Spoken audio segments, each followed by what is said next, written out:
The hunt. আপনি ড্রিলটা জানেন।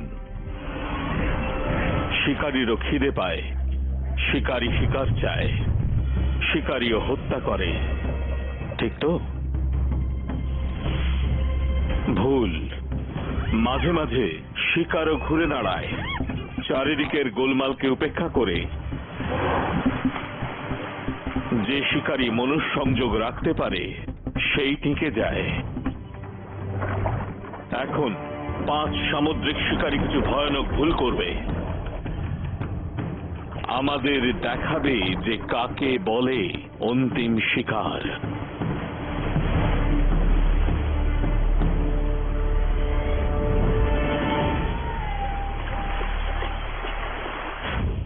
সমুদ্রের সমস্ত মাছেদের মধ্যে এই হলো সব থেকে বড় শিকারী, দ্য গ্রেট হোয়াইট শার্ক। 5000 পাউন্ডের এক পুরুষ হাঙর শিকার শুরু করেছে। ও গত 3 দিন ধরে কিছুই খায়নি।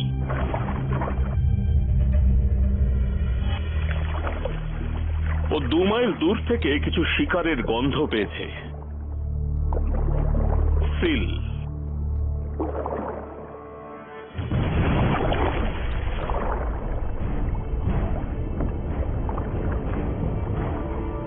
ও এক তুখোড় শিকারী বটে, কিন্তু নিখুঁত নয়।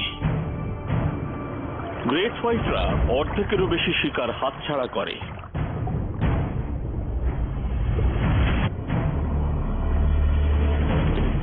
আবহাওয়ার অবস্থা, শিকারের গতিবিধি অথবা শুধু ভাগ্য খারাপ থাকার জন্য এমনটা হতে পারে, কিন্তু এই হাঙরটার বেশ অনেক সুবিধে রয়েছে। সব থেকে বড় সুবিধে হলো শিকারের সংখ্যা প্রচুর। Seal island. শীতকাল শুরু হয়েছে। ঠিক এখনই এই ৭৫,০০০ সম্ভাব্য খাদ্যবস্তুকে খাবারের সন্ধানে দ্বীপ ছেড়ে চলে যেতে হবে।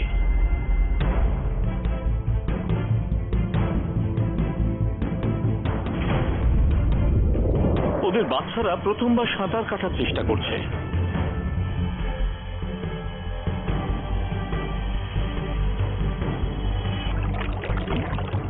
সহজাত প্রবৃত্তি সহজেই জড়তা কাটাতে সাহায্য করে। ওরা বেরিয়েছে এক মিশনে। মাছ শিকারের জায়গায় পৌঁছানোর জন্য ওদের এই ঝুঁকিটা নিতেই হবে।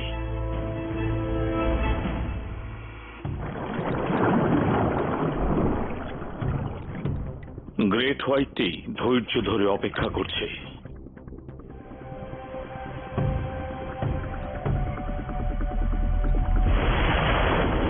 ওদের মধ্যে জ্ঞানী আর বয়স্করা জানে যে কি অপেক্ষা করছে।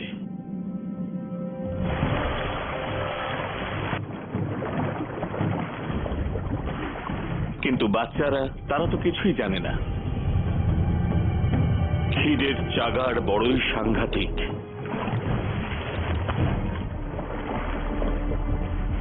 অনেকে থাকলে অবশ্য বাঁচার সুযোগ বেশি, পিছিয়ে থাকলে শিকার হয়ে ওঠার সম্ভাবনা কম। সব থেকে ছোটরা তাল মেলানোর চেষ্টা করে। হাঙরটা 200 মিটারেরও বেশি দূর থেকে ওদের শুনতে আর অনুভব করতে পারে। হাঙরদের সোনার আর ভাইব্রেশন অনুভব করার ক্ষমতা একসাথে সংযুক্ত। গ্রেট হোয়াইটের অদৃশ্য কানগুলো দুটো ফাঁপা টিউব বা ল্যাটারাল লাইনের সাথে কাজ করে। আণুবীক্ষণিক কিছু ছিদ্রের সাহায্যে ওগুলোতে সমুদ্রের আওয়াজ ঢোকে, আর যখন আশেপাশে কিছু নড়াচড়া করে ছোট রোমে কম্পন ওঠে, তাদের সে ব্যাপারে সজাগ করে দেয়। বিজ্ঞানীরা গ্রেট হোয়াইটের এই ইন্দ্রিয়কে বলেন ডিস্ট্যান্ট টাচ। ও ওদের গন্ধ পায়, ওদের আওয়াজ শুনতে পায়, আর ডিস্ট্যান্ট টাচের সাহায্যে ও বুঝে যায় যে ওরা কাছেই আছে। ওকে শুধু ওদের দেখতে পেতে হবে।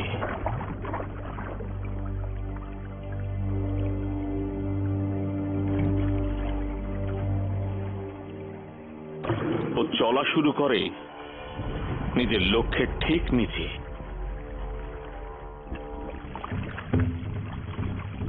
আর তারপর ও স্পিড বাড়ায়। ল্যাজটা হলো হাঙরের সব শক্তির উৎস।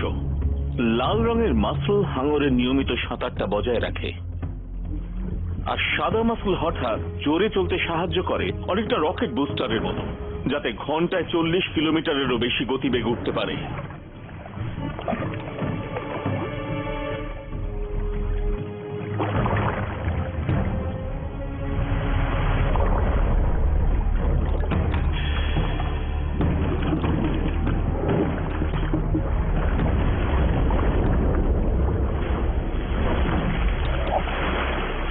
ও ফেল করে।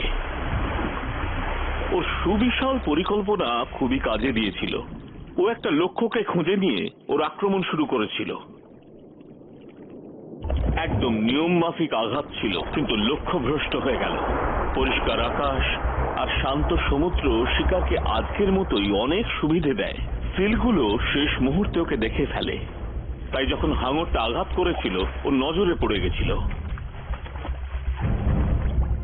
সিলটার গোঁফগুলো ওর ভাইব্রেশনটা ধরতে পেরেছিল, তাই ও খাবারে পরিণত হওয়ার আগেই হাঙরটার উপস্থিতির কথা জেনে ফেলেছিল।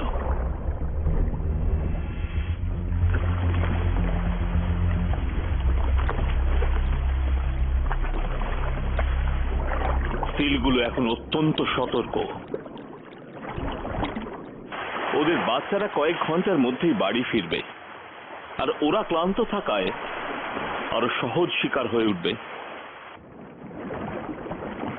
হাঙরটা এনার্জি বাঁচানোর জন্য তার গতি কমায়। ওর খিদে কিন্তু এখনো মরেনি। বিকেলের দিকে হাওয়ায় সমুদ্র উত্তাল হয়ে উঠেছে। সিলগুলোর মাছ খেয়ে পেট ভরে গেছে আর শিকার করে টায়ার্ড।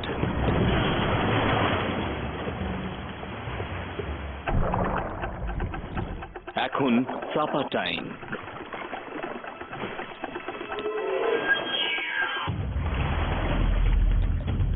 হাঙরটা টার্গেট করে একটা বাচ্চাকে। বাচ্চাদের শিকার করা সহজ, স্পিড আর এজিলিটি আসে বয়সের সাথে।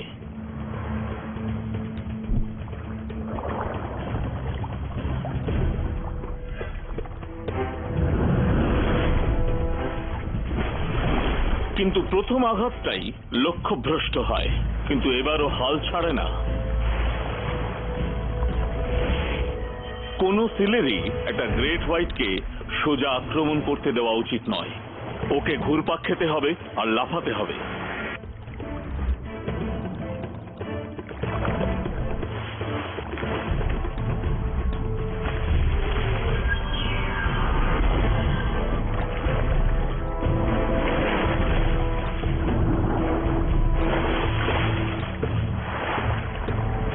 একটা গ্রেট হোয়াইটের দুটো বিশাল ব্লাইন্ড স্পট থাকে, একটা সোজা ওর নাকের সামনে আর একটা মাথার ঠিক পেছনে।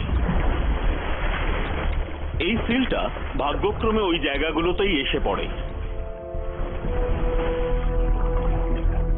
এজিলিটির জিত হয়। সিলটা হাঙরটার নাগাল থেকে পালিয়ে যায়। Double fail. হাঙরটার দিক থেকে একটা ক্রিটিক্যাল মোমেন্ট সমস্ত পার্থক্য গড়ে দিয়েছিল। ওর প্রথম আঘাতটা সফল হয়নি, আর তারপর থেকে ভাগ্য পুরোপুরি সিলটার দিকেই ছিল। সিলটা এক ক্ষিপ্র টর্পেডোর মতো হয়ে ওঠে। ওর সামনের ফ্লিপারগুলো ইউজ করে ও হাঙরটার থেকে দূরে পালায়, আর পেছনের ফ্লিপারগুলো দিয়ে দিক বদলায়। গ্রেট হোয়াইট আজ আগেও একবার আঘাত হেনেছিল, তাই একবার যখন ও প্রথম আঘাতে কোনো সিল ধরতে পারেনি তখন ওর চলে যাওয়া উচিত ছিল। দুটো ব্যর্থতার অর্থ হলো 10 লক্ষেরও বেশি ক্যালোরি খরচা হয়ে গেছে। এক ব্যর্থতাপূর্ণ দিনের সূর্য ক্রমশ ঢলে আসে, আর হাঙরটাও জলের অতলে পাড়ি জমায়। পরের দিন সকালে আবহাওয়া ঝঞ্ঝাময় হয়ে ওঠে।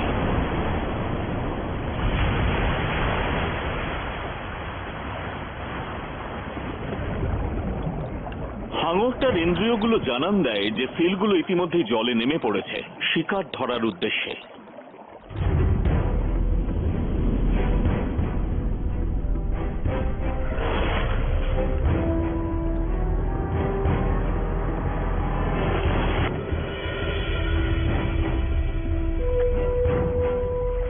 পারফেক্ট, ধীর গতির একজন। ও আক্রমণ করার পজিশনে পৌঁছয়। ওর দেহের ওপর দিকের গাঢ় রং গভীর সমুদ্রের সাথে মিশে গেছে।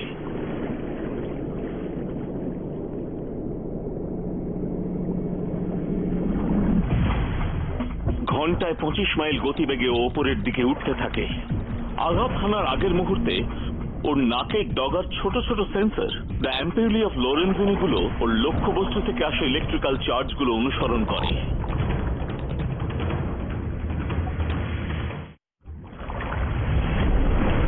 হোয়াইট একটা পারফেক্ট আঘাত হানে, কিন্তু একটা গড়বড় হয়ে যায়।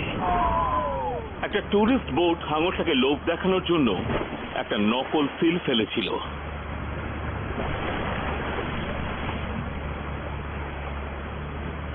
দৃশ্যটা দারুণ, কিন্তু আমাদের হাঙরটার তো কোনো খাবারই জুটল না। হাঙরটার জন্য এটা এক চরম ব্যর্থতা। কিন্তু হাঙরেরা কিভাবে ভুল করে এটা সেটার একটা বড় উদাহরণ। ওর বেশিরভাগ ইন্দ্রিয়ই ওকে বলে দেয় লক্ষ্যটা আসল। ও সিলের গন্ধ পেয়েছিল, জলে ওদের অনুভব করতে পারছিল, ওর চোখগুলো ছায়াটা দেখতে পেয়েছিল, আর ও লক্ষ্যে আঘাত করেছিল।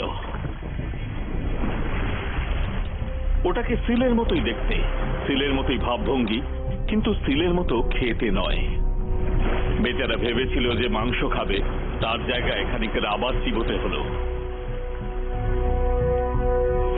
ও যত বেশি চেষ্টা করবে, ও শিকার ধরার সম্ভাবনা তত বেশি, যদি না ও ক্লান্ত হয়ে পড়ে। যে পরিমাণ এনার্জি ও ব্যয় করছে সেটার সাথে তাল মেলানোর জন্য ওকে প্রত্যেক 3 দিনে একটা করে বাচ্চা সিল খেতেই হবে। ওর পেট ভরে সিলের মাংস খাওয়া দরকার এখন। অবশ্য অবস্থাটাও ভালো হচ্ছে। মেঘে ঢাকা আকাশ, উত্তাল সমুদ্র আর ঘোলাটে জল, পারফেক্ট।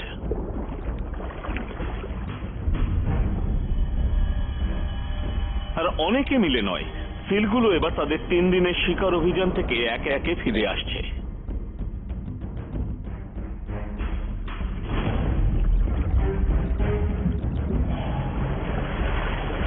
হাঙরটা আর একটা লক্ষ্যের কাছাকাছি চলে আসে।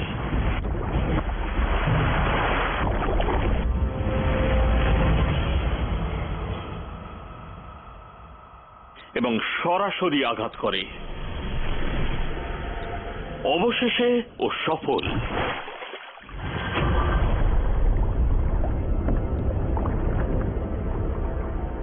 এইবারে হাঙরটা ঠিক সেই মুহূর্তে আঘাত করে যখন সিলটা নিঃশ্বাস নিতে উপরে ওঠে।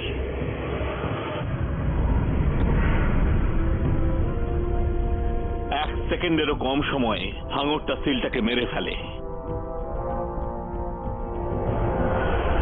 ওর নাকটা দিয়ে চাপ মারে, ওপরের চোয়ালটা দিয়ে 400 পাউন্ডেরও বেশি বল প্রয়োগ করা হয়।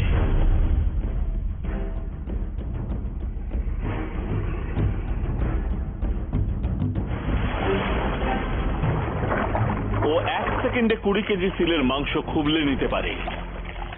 ওর দাঁতগুলো করাতের মতো, যেগুলো মুখ ভর্তি মাংস কেটে বার করে নেয়।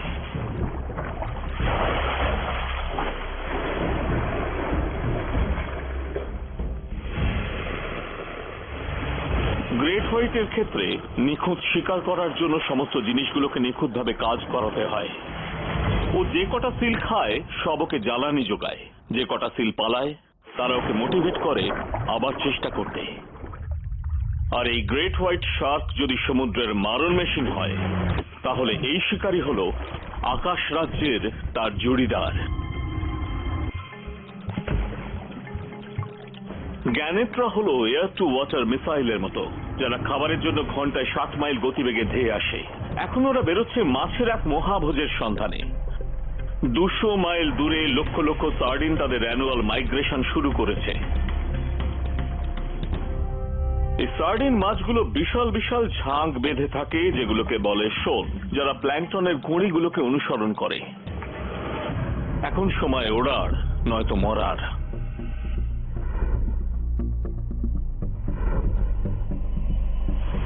সার্ডিন মাছ দিনে 37 মাইল যাত্রা করতে পারে, কিন্তু গ্যানেটগুলো দুবার খাওয়ার মধ্যে 300 মাইল অতিক্রম করতে পারে।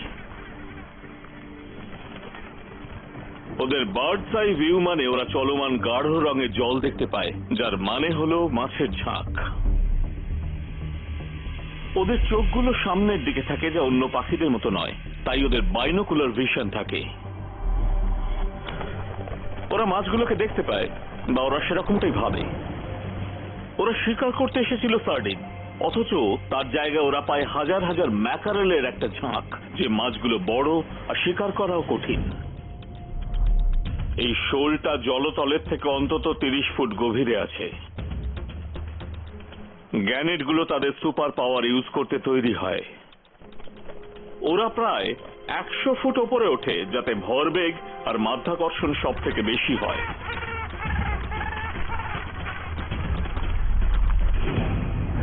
ওদের নিখুঁতভাবে সোজাসুজি থাকতে হবে, নইলে ওরা ধাক্কা খেয়ে মারা যাবে।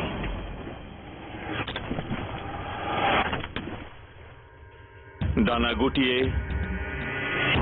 পা লম্বা করে ওরা তীরের মতো একটা আকার নেয়।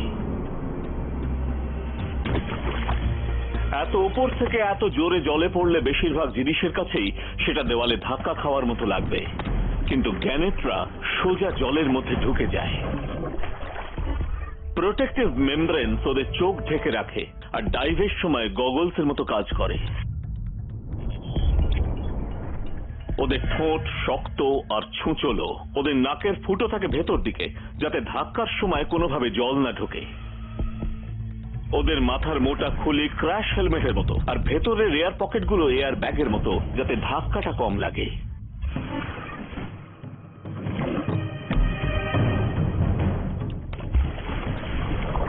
গ্যানেটের ভরবেগ তাকে জলতলে 30 ফুট গভীরে পৌঁছে দেয়। ম্যাকারেলগুলো একসাথে জড়ো হয়ে যায়, ফলে গ্যানেটগুলো কোনো একটা মাছকে টার্গেট বানাতে পারে না। সংখ্যাই হলো ওদের শক্তি। আর তারপর ঝাঁকটা আরো গভীরে চলে যায়, ওপরের ঝামেলার থেকে অনেকটাই দূরে। গ্যানেটটার কাছে দুটো অপশন আছে, আবার পাখি হয়ে উড়ে চলে যাওয়া অথবা একটা অসীম ক্ষমতাশালী মাছে পরিণত হওয়া। গ্যানেটরা মোটেও হাল ছাড়বে না। তার জায়গায় এই পাখিগুলো সুপার ফিশ হয়ে ওঠে। ওরা ওদের ডানা চ্যাপ্টা করে সাঁতার কাটে।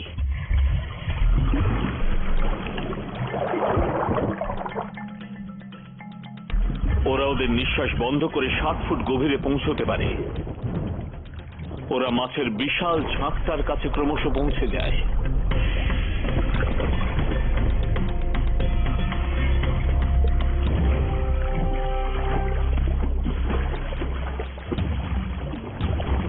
গ্যানেটগুলো একটা ম্যাকারেলকে ধরেও ফেলে,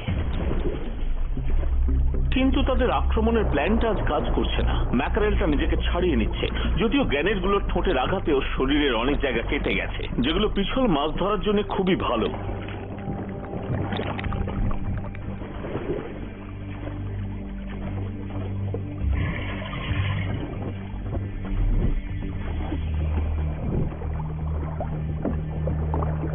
একটা গ্যানেট নিঃশ্বাস চেপে রেখে যতটা যেতে পারে, মাছের ঝাঁকটা তার থেকেও 100 ফুট গভীরে চলে যায়।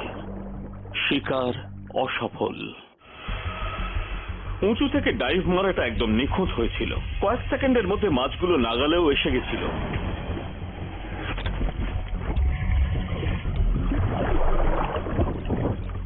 কিন্তু ওরা শিকারটাকে ধরার পর ম্যাকারেলটা পিছলে বেরিয়ে গেছিল। মাছগুলোর পাতলা চামড়ায় যে মিউকাস লেগে থাকে তা ওদের বেশ পিচ্ছিল বানায়।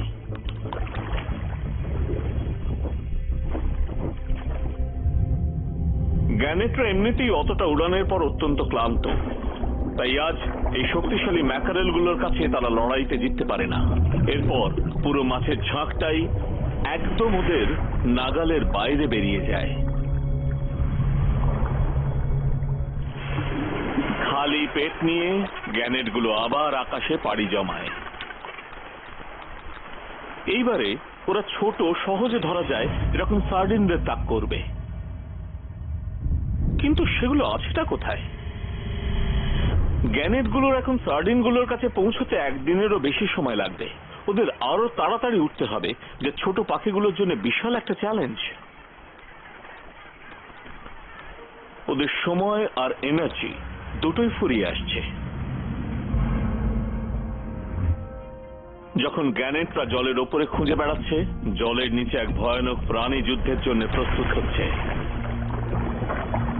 সুপার কুইক, অত্যন্ত তৎপর আর প্রাণঘাতী অস্ত্রে সজ্জিত এই মাছ সমুদ্রের সবচেয়ে দ্রুততম মাছ, সেলফিশ। পাখির দলটা সার্ডিনগুলোকে খুঁজে পেয়েছে আর ক্রমশ কাছে এগোচ্ছে। যখন একটা সার্ডিন একটা শোলে যোগ দেয়, তখন তার ভিড়ে মিশে আত্মরক্ষার সুযোগ বাড়ে, কিন্তু মনে রাখতে হবে সে একটা বিশাল চলন্ত খাবারের ঝাঁকেও যোগ দিল। যে কারণে শোলকে কখনো কখনো বেড বল নামেও ডাকা হয়।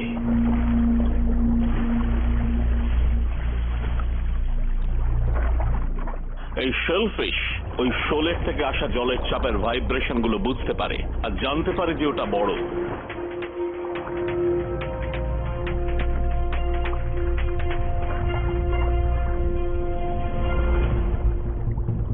একবার সার্ডিন গুলোর অবস্থান জানার পর ওদের দিকে তাড়া করে।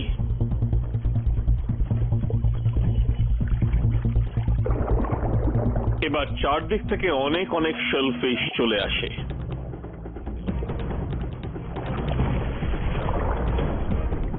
প্রথম ধাপটা হলো সার্ডিন গুলোকে ঘিরে ফেলা।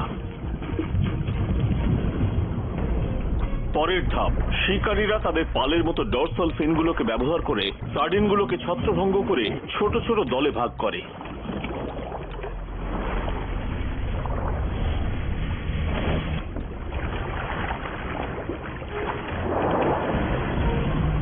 তারপর ওরা চালাকির সাথে ঝাঁকটাকে উপরের দিকে ক্রমশ নিয়ে আসে, যাতে শিকারগুলোর পালানোর বেশি উপায় না থাকে।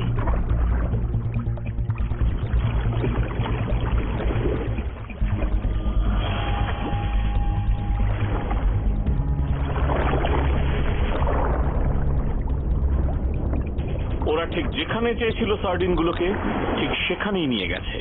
কিন্তু ওরা এই হাই স্পিড চেজের মধ্যে লক্ষ্যের উপর নজর রাখে কি করে? শেলফিশদের ব্রেন আর চোখে স্পেশালাইজড হিটার অর্গান থাকে। হিটারগুলো গরম রক্ত সার্কুলেট করে শারীরিক ক্ষমতা বাড়ানোর জন্য। আর চোখের এই বেশি উষ্ণতা ওদের চোখের সামনের আর ওপরের দৃষ্টির রেজলিউশনটাকে বাড়িয়ে দেয়। ওদের চোখগুলো অনেক তাড়াতাড়ি নড়াচড়া দেখতে পায়, যা এই গতিবেগে অত্যন্ত প্রয়োজনীয়।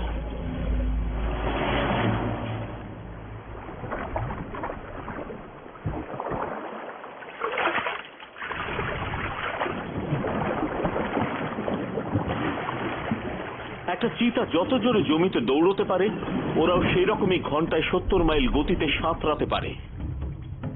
কাস্টের মতো লেজটা মাছটাকে সামনের দিকে এগিয়ে নিয়ে যায়, আর পেলভিক ফিনগুলো রাডারের মতো মাছটাকে স্থির আর স্টেবিলাইজ করে। সময় এসেছে আলটিমেট ওয়েপেনটার, ওর প্রচন্ড ধারালো ঠোঁটটা।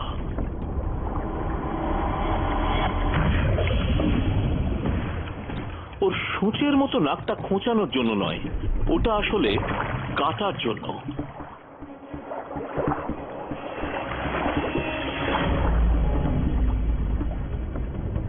ওর ঠোঁটটা এত পাতলা যে শেলফিশটা অলক্ষ্যে থেকে সেটা সার্ডিনের ঝাঁকের মধ্যে ঢুকিয়ে দেয়।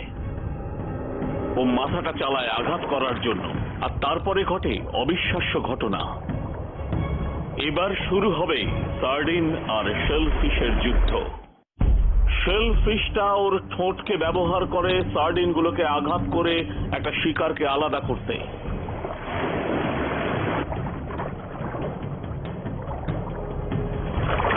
পরের যে শেলফিশটা নিশানা করে আঘাত করে সে পুরোপুরি ব্যর্থ। একজন মিস করার সাথে সাথে আরেকজন তার জায়গা নিতেও তৈরি। আবারও ব্যর্থতা। সত্যি কি তাই? শেলফিশরা শুধু একটা মাছকে টার্গেট করে না, ওরা অনেক সার্ডিনদের আঘাত করে বারে বারে। ওটা চাপড় মারার সময় ঠোঁটের ডগাটা 20 ফুট কভার করতে পারে, আর 575 ডিগ্রি পর্যন্ত ঘুরতে পারে 1 সেকেন্ডের মধ্যে। সেটা একটা সার্ডিন যত জোরে সাঁতার কাটতে পারে বা রিঅ্যাক্ট করতে পারে তার থেকে অনেক বেশি তাড়াতাড়ি।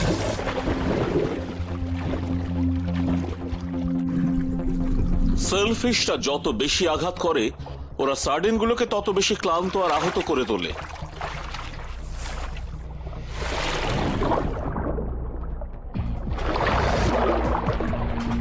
এখন ওদের ধরা অনেকটাই সহজ।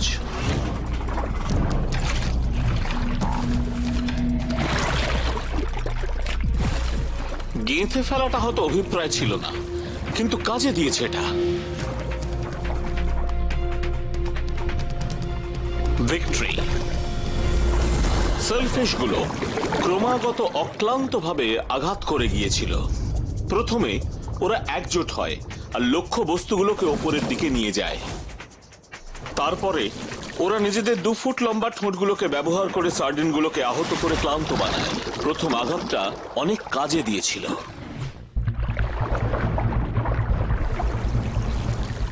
1 সেকেন্ডেরও কম সময় প্রত্যেকটি সার্ডিনকে পেড়ে ফেলে ওরা খেয়ে ফেলেছিল।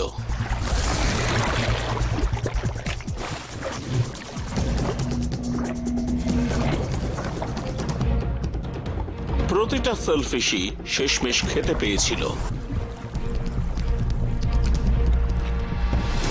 সেলফিশরা এক অসাধারণ শিকারী, স্পেশালাইজড স্ট্র্যাটেজির। কিন্তু অর্কা সমুদ্রের সব থেকে মারাত্মক শিকারীর খেতাবটা অবশ্যই নিয়ে যাবে। অন্য কোনো প্রাণী এত অসাধারণ একটা স্টান্ট করে নিজেদের জীবনের ঝুঁকি নিয়ে খাবার জোগাড় করে না। এই হলো জানুয়ারি মাসের আর্জেন্টিনার সমুদ্র সৈকত। আর সি লায়নগুলো সমুদ্রের ধারে প্রজননের জন্য এসেছে। সি লায়নরা অত্যন্ত চটপটে, কিন্তু ডাঙাতে ওরা জবুথবু হয়ে থাকে। শাবকগুলো শিক্ষাস্থলে সৈকতটাকে দেখে নিরাপদ মনে হয়, কিন্তু সমুদ্রটা শিকারীর লুকোনোর জায়গা।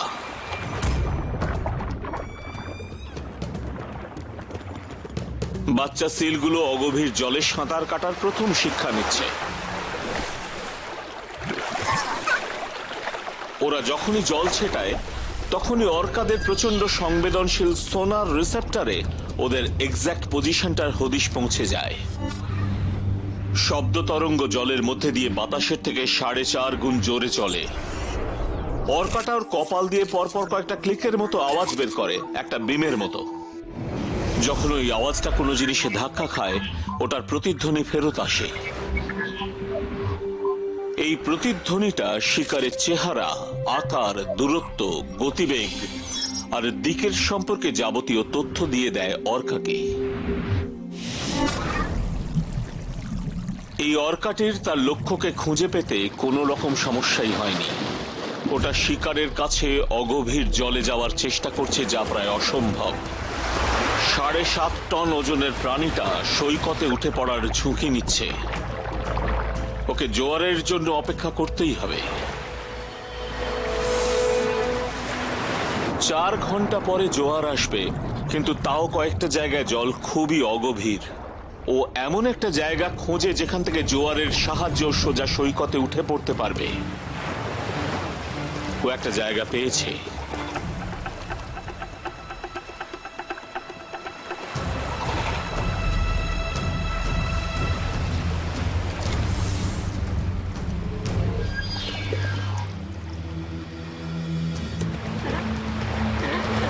ও একটা অসাধারণ স্টান্ট করার জন্য তৈরি হয়, যা শুধু এদের মধ্যেই দেখা যায়।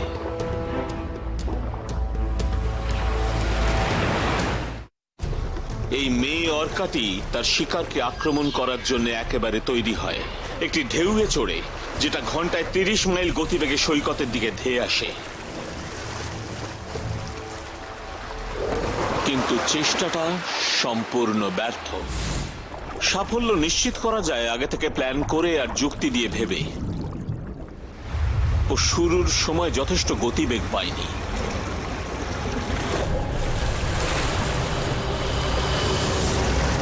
তারপর একদম শেষ মুহূর্তেও ভাসার জন্য যথেষ্ট জল পায়নি, আর তাই গতি কমিয়েছে। এটাতেই ও নজরে আসে আর বাচ্চাগুলো পালিয়ে যায়। এটা একটা স্কিল যেটা নিখুঁত করার জন্য বহু বছর লাগে। ও চেষ্টা চালায় বারে বারে।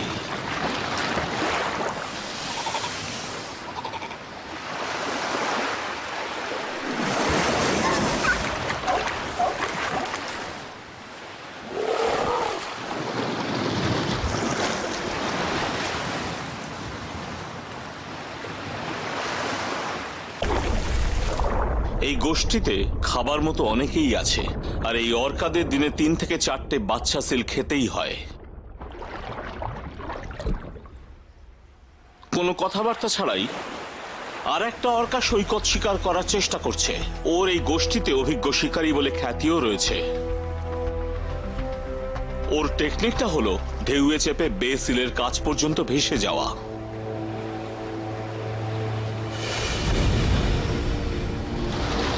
ও ধরে ফেলেছে, কিন্তু এখন ও নিজেই আটকা পড়ে গেছে। কিন্তু তাও বাচ্চাটাকে হাতছাড়া করেনি।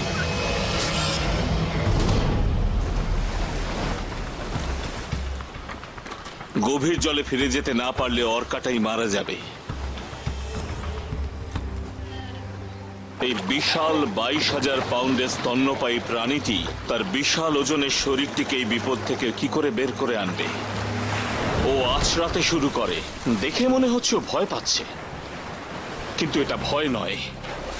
ও পেছনে ঘুরছে।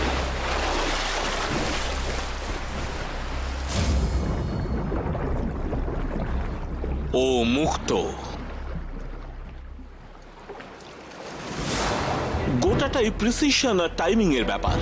ও ঢেউয়ের স্রোতটাকে ধরেছিল, যেটা ওকে সোজা সিলটার কাছে পৌঁছে দেয়। ওর শক্তি আর ওজন যথেষ্ট ভরবেগ তৈরি করে যাতে ও সৈকতে অনেকটাই উঠে যায়। ওর অভিজ্ঞ সৈকত অভিযান খানিকটা সময়ের জন্য বিপদময় ছিল, কিন্তু ও সেটা কাটিয়েছিল একটা টেকনিকের সাহায্যে, যাও বহু বছর ধরে প্র্যাকটিস করছে, নিজেকে আছড়ে, তাও আবার সিলটাকে মুখে ধরে রেখে দিয়ে। কিন্তু খেয়ে ফেলার জায়গায় এই শিকারী তার শিকারের সাথে খেলার সিদ্ধান্ত নেয়।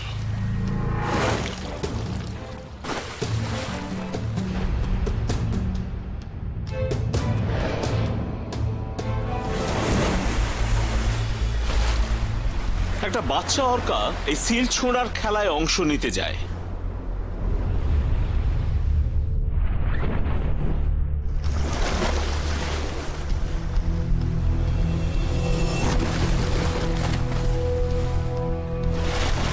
বিজ্ঞানীরা বলেন যে এটা বাচ্চা অর্কাদের শিকার করার ট্রেনিংও হতে পারে। প্র্যাকটিস এর মানে হলো শিকারে কম ব্যর্থতা। শিকার করার সিজনটা খুবই ছোট। বাচ্চা সিলগুলোর জলের থেকে দূরে থাকার কথা বুঝতে বেশিক্ষণ সময় লাগে না, আর অর্কারাও তখন আরো কম সফল হয়। এই গোষ্ঠীটির এখন অন্য কোথাও যাওয়ার সময় হয়ে গেছে, কিন্তু আরেকটা অনেক বড় দল এখন সবে শুরু করছে। প্রথমে ওখানে ছিল 12 জনের এক পরিবার। তারা একই উদ্দেশ্যে থাকা আরো সদস্য খুঁজে বের করে। আলাদা পরিবারে ঝামেলা করে না, বরং একজোট হয়, দল গঠন করে, আর তাড়াতাড়ি তৈরি হয় 1000 জনের এক বাহিনী। শিকার করতে উন্মুখ এক বিশাল গোষ্ঠী। ওদের 300 মাইল পথ পেরিয়ে যেতে হবে সাউথ আফ্রিকার উপকূলে পৌঁছতে। কিন্তু এই দীর্ঘ যাত্রার পেছনের কারণটা কি? আর কিছু না, শুধু উপাদেয় সার্ডিন, যারা এখন তাদের নাগালের মধ্যে আসছে, আর ওদের দিকে ওপর থেকেও কেউ কড়া নজর রেখেছে। সার্ডিনগুলোকে ধরতে না পেরে ওই গ্যানেটগুলো এখন ডলফিনদের উপরে সম্পূর্ণ নির্ভরশীল। শুধু ওদের অনুসরণ করতে হবে আর খাটাখাটনি করতে দিতে হবে।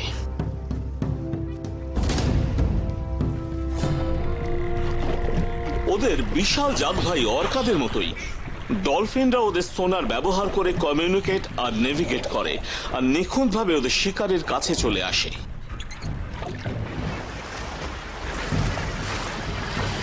হাজার হাজার প্রতিধ্বনি করা শিকারীরা তাড়াতাড়ি সাঁতরে চলা মাছেদের সন্ধান পেয়ে যায়। সার্ডিনরা সবসময় উত্তরের দিকেই যাত্রা করে।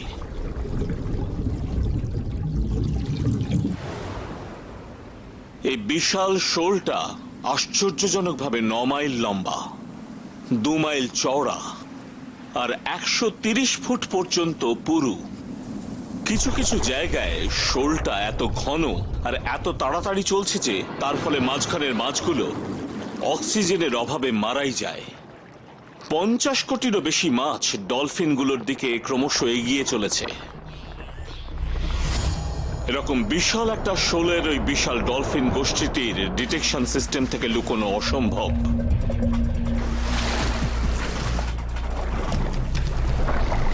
সার্ডিনগুলো সোজা ডলফিনগুলোর একেবারে খপ্পরে গিয়ে পড়ে। এইবার শুরু খাটুনির পালা। 10 মিনিট পর্যন্ত নিঃশ্বাস বন্ধ রেখে ডলফিনগুলো শোলটাকে ভাগ করে দেয় আর একটা ছোট দলকে ওপরের দিকে নিয়ে যায়। রাখালরা যেভাবে ভেড়াদের তাড়িয়ে নিয়ে যায় সেভাবেই ওরা সেটা করে।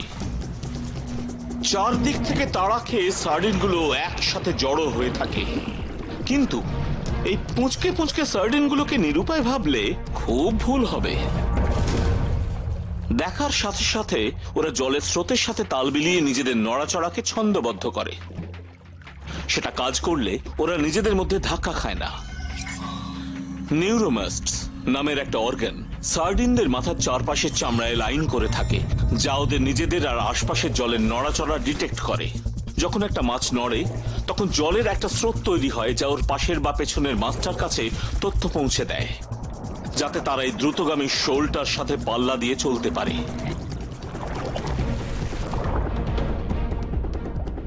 এইভাবেই একটা শোল কাজ করে। হাজার হাজার মাছ এক হয়ে কাজ করে। প্রত্যেকটা মাছই মাঝখানের নিরাপদ জায়গায় আত্মরক্ষা করার চেষ্টা করে, যাতে মনে হয় ঝাঁকটা ক্রমাগত নিজেদের মধ্যে ঢুকে যাচ্ছে। কেউই ঝাঁকের বাইরের দিকে থাকতে চায় না। ওপরে থাকা গ্যানেটের দলটা মাছগুলোকে ওদের নাগালে আসার অপেক্ষা করছে। এই জোটটা প্রায় ক্লাইম্যাক্সে পৌঁছে গেছে। সবকিছু একদম তৈরি, সবাই জায়গায় পৌঁছে গেছে। এমন সময় কিছু ক্ষুধার্ত অতিথির উদয় হয়। হাঙর, হাজার হাজার হাঙর।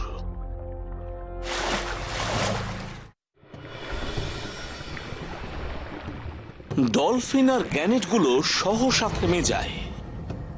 শত্রুদের সাথে খেতে বসার মানে হলো তারাও যে কোনো মুহূর্তে খাবার হয়ে যেতে পারে।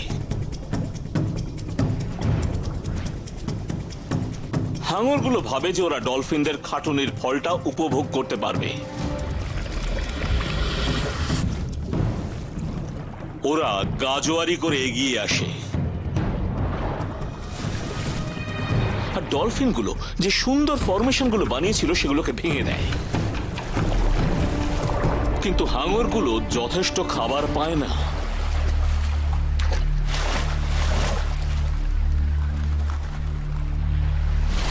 ডলফিনগুলো একজোট হয়, হয়তো তারা এই ঝামেলাটা সামলাতে পারবে।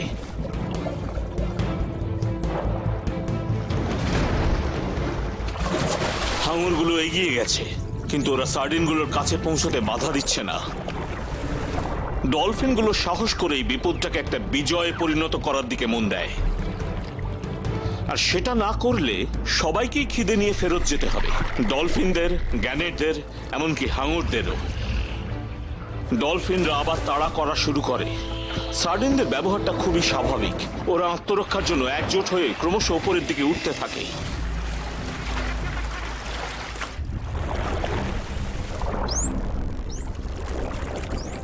গ্যানেটগুলো উপর থেকে পুরো ব্যাপারটায় নজর রাখছে। ওদের অপেক্ষার পালা শেষ। খিদেই তাদের বাধ্য করে ঝুঁকি নিতে আর হাঙরদের সাথে একসঙ্গে খাবার খেতে।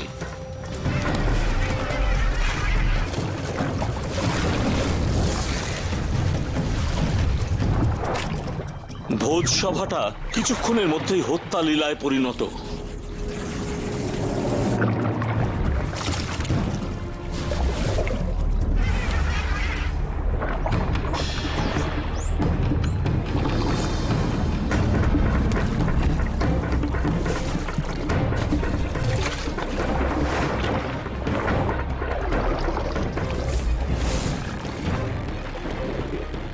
এখন সময় ডলফিনদের শেষ অস্ত্র প্রয়োগের, যা হলো বুদবুদের একটা জাল।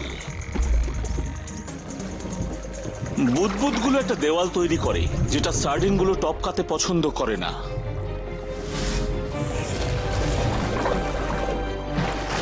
পালানোর পথ না পেয়ে শোলটার আকার তাড়াতাড়ি কমে আসছে। হাঙর, পাখি, ডলফিন সবাই যথেষ্ট খাবার পায়, যতক্ষণ না এক নতুন অতিথি পুরো ব্যাপারটা ওলটপালট করে দেয়। ওটা কে জানে কোত্থেকে একটা দ্রুতগতির ট্রেনের মতো চলে এসেছে।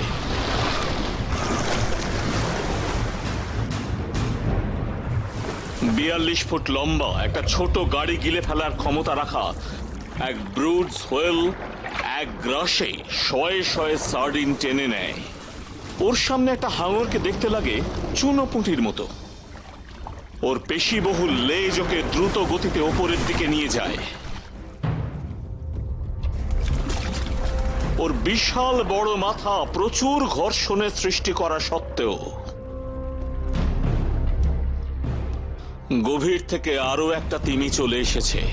এটা একটা মেয়ে তিমি। ও পুরুষ তিমিটার থেকেও আকারে বড়। ওর দিনে প্রায় 3000টারও বেশি সার্ডিন খাওয়ার প্রয়োজন বেঁচে থাকার জন্য।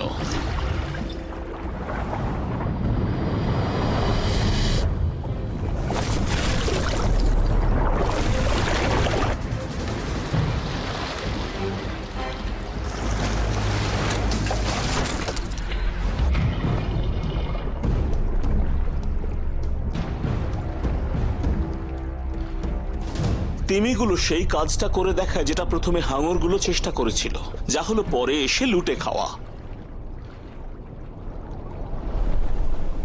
যেটুকু বেঁচে আছে ডলফিনগুলো সেগুলোই খায়, যদিও সেটা বেশি নয়। কেবলমাত্র একটা ভাগ্যবান সার্ডিন বেঁচে যায়। ও একটা ফাঁক দেখতে পেয়ে সেখান থেকে ল্যাজ তুলে পালিয়ে বাঁচে। এটা একটা বিস্ময়কর একাধিক ধাপের একাধিক প্রজাতির হত্যা ছিল, যেটা ছিল ক্রিটিক্যাল টার্নিং পয়েন্ট। ডলফিনরা ছিল মাস্টার মাইন্ড, যারা শোলটাকে সোনার দিয়ে খুঁজে বার করে। গ্যানেটরা ওদের ইউজ করে মাছের ঝাঁকটা খুঁজে পেতে। ডলফিনরা ঝামেলা শুরু করে যাতে সার্ডিনগুলো আত্মরক্ষার জন্য কাছাকাছি চলে আসে। আর শেষ স্টেপটা ছিল শোলটাকে ছোট ছোট ভাগে ভেঙে দেওয়া আর ওদের ওপরের দিকে তাড়িয়ে নিয়ে যাওয়া। তারপর হাঙরগুলো হঠাৎ করেই তেড়ে আসে, ডলফিনদের সমস্ত রকম প্ল্যান ভেস্তে দেয়। অবশ্য শেষমেশ নিজেদেরই ক্ষতি করে, কিন্তু ডলফিনগুলো আবার একজোট হওয়ার সাহস দেখায় আর মাছগুলোকে আবার এক জায়গায় জড়ো করে। ফল হিসেবে সমস্ত শিকারীরাই খেতে পায় যতক্ষণ না তিমিটা ছুটে আসে। ও যতগুলো সম্ভব মাছ খেয়ে ফেলে যতক্ষণ না আরো বড় মেয়ে তিমিটা দেখা দেয়, আর মেয়েটা অন্যদের আগেই বাকি মাছগুলোকে সাবার করে দেয়। তবুও ডলফিনদের এই বিশাল গোষ্ঠীটা ভালোই খাবার পেয়েছে। ওরা আলাদা হয়ে নিজের নিজের মতন চলে যায়। গ্যানেটরাও এখন বাড়ি ফিরে যাওয়ার মতন যথেষ্ট প্রোটিন পেয়েছে। হাঙরগুলোরও পেট ভরেছে। আর তিমিগুলো তো না খেটেই সব থেকে বেশি পরিমাণে খেয়েছে। সার্ডিনগুলোর সংহার করা হয়েছে। একটা সময় পর্যন্ত সংখ্যায় শক্তি আছে, কিন্তু শিকারীরা যখন চলে আসে আর জয়লাভ করে, বিশেষ করে যখন শিকার করার জন্য একসাথে কাজ করে, যেমনটা তারা ভবিষ্যতেও প্রতি বছর করবে, এই বিশাল ঝাঁকের উপর তাদের আক্রমণ এই রকম নিখুঁতভাবেই চালিয়ে যাবে।